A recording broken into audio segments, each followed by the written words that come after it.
Moscow machinery జీవిత చరిత్రలో భాగంగా ఈ సమయంలో మీకు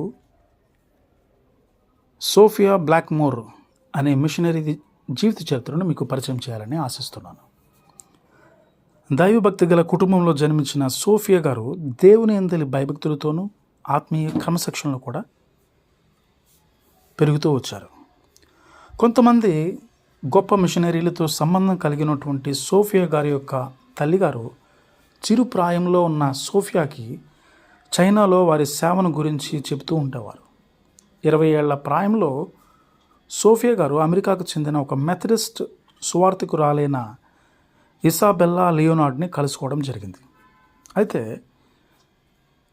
క్రీస్తు వారు ఆమె కొరకు ఏమి పొందుపరిచి ఉంచాడో వాటన్నిటినీ ఆసక్తితో వెతకాలని ఇజాబెల్లా సోఫియాకి సలహా ఇవ్వడం జరిగింది.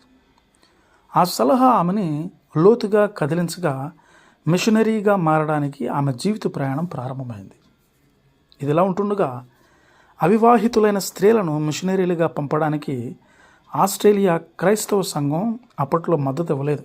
కానీ దేవుడు ఇసాబెల్లా ద్వారా సోఫియాకి మార్గాన్ని సరళం చేశాడు. ఆమె సోఫియాను తన సహపరిచారకురాలుగా భారతదేశానికి తీసుకువెళ్ళడానికి ముందుకు వచ్చారు. దేవుని వాగ్దానాలు మాత్రమే తనకు మద్దతుగా తీసుకుని భారతదేశానికి ప్రయాణమయ్యారు సోఫియా. అయితే ఏదో ఒక రోజున చైనాలో సేవ చేయాలి అనేది ఆమె యొక్క దృక్పథం.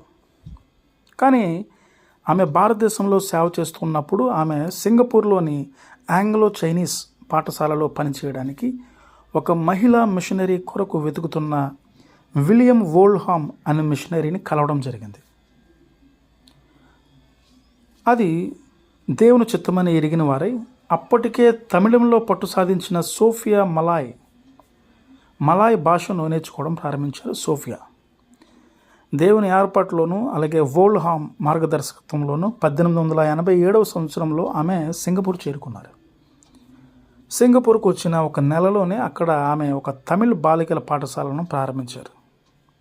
త్వరలోనే చైనా టౌన్ అనే ప్రాంతంలో ఆమె ఒక మిషన్ కేంద్రాన్ని స్థాపించి పెర్నాకస్ చైనా మహిళలను సందర్శించడం ప్రారంభించారు.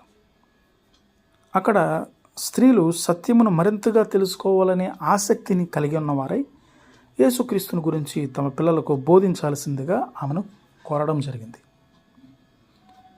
అయితే చివరికి పిల్లల అక్రమ రవాణా నుండి తప్పించుకున్న బాలికల కొరకు ఒక గృహాన్ని స్థాపించాలనే ఆవశ్యకతను కూడా సోఫియా గారు గ్రహించారు. ఆ గృహము బాలికలకు ఒక క్రైస్తవ వాతావరణాన్ని కల్పించింది. తమ అవసరతలన్నింటికీ పరలోకపు తండ్రిపైనే ఆధారపడాలని వారికి బోధించబడింది.